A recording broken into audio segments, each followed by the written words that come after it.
ఈ నెల 22వ తేదీ నుంచే భారీగా వస్తువుల ధరలైతే తగ్గే అవకాశం ఉంది అనేది కేంద్రం చెబుతోంది. నిత్యావసర వస్తువుల ధరలు ఎందుకంటే జీఎస్టీని 2 స్లాబుల్లోకి తీసుకొచ్చేసిన నేపథ్యంలో ఇప్పటికే జీఎస్టీ సంస్కరణలకి గ్రీన్ సిగ్నల్ కూడా ఇచ్చేసింది కౌన్సిల్. అయితే ఇందులో ప్రధానంగా దసరా దీపావళికి ముందుగే ఈ పండగ వస్తోంది అనేది కేంద్రం చెబుతున్నమాట.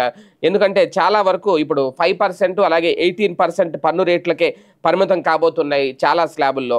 అయితే ఇందులో ఎక్కువగా నిత్యావసరాల్లో ఆయిల్ ప్యాకెట్లో రేటు తగ్గే అవకాశం ఉంటుందట. అలాగే నూనెలతో పాటు షాంపూలు, టూత్పేస్ట్లు, టూత్ బ్రష్లు, షేవింగ్ క్రీములు, సబ్బులు ఇవన్నీ 18% స్లాబ్లోకి ఉన్నాయి ప్రస్తుతం. వీటిని 5% స్లాబ్లోకి తీసుకెళ్తున్నారు. అంటే చాలా వరకు రేట్లు తగ్గాలి ఇవన్నీ. అలాగే వెన్న, నెయ్యి, చీజు, డైరీ అలాగే డైరీ స్ప్రెడ్లు ఇవన్నీ కూడా 12%లో ఉన్నాయి. వీటిని కూడా 5%లో తీసుకెళ్ళిపోతున్నారు. అలాగే ప్రీ ప్యాక్డ్ నమ్కీన్, అలాగే భుజియా మిక్చర్లు, ఫీడింగ్ బాటిళ్ళు, అలాగే బేబీ నాప్కిన్లు, డైపర్లు, కుట్టు మిషన్లు, వాటి విడిభాగాలు ఇవన్నీ కూడా 12% స్లాబ్లో ఉన్నాయి. ఇవన్నీ కూడా 5% స్లాబ్లోకి వెళ్ళబోతున్నాయి. అంటే భారీగా తగ్గే అవకాశం ఉంటుంది.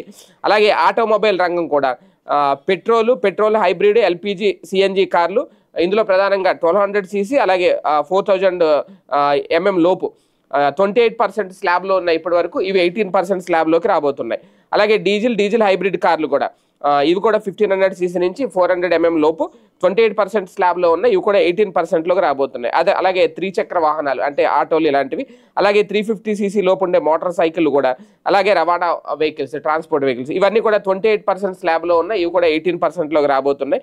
అలాగే ప్రధానంగా ఎడ్యుకేషన్ అంటే స్టేషనరీకి సంబంధించి కూడా నోట్బుక్లు, పెన్సిళ్ళు, షార్ప్నర్స్, ఎరేజర్లు ఇవన్నీ కూడా మొత్తం 0% చేసేస్తున్నారు. వీటి మీద ఎలాంటి జిఎస్టీ అయితే ఉండదు. ఏది ఏమైనా భారీగా వస్తువుల ధరలు అయితే ప్రధానంగా నిత్యావసర వస్తువుల ధరలు భారీగా ఉన్నాయి. ఇప్పుడు ఈ జిఎస్టీ వచ్చిన తర్వాత వీటిని దాదాపు ఇప్పుడు తగ్గించబోతున్నారు. అలాగే ఎలక్ట్రానిక్ ఉపకరణాలు కూడా మన ఇంట్లోకి అవసరమైతే ఏసీలు, టీవీలు, వాషింగ్ మిషన్లు, ఈ కంప్యూటర్ మానిటర్లు, అలాగే ప్రొజెక్టర్లు ఇవన్నీ కూడా 28% స్లాబ్లో ఉన్నాయి.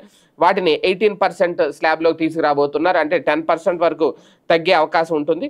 అలాగే వ్యవసాయ రంగం, వైద్య రంగం ఇవన్నిటిలో కూడా దాదాపుగా వ్యవసాయ రంగంలో అయితే 18-12%లో ఉన్న వాటిని 5% తీసుకొస్తున్నారు.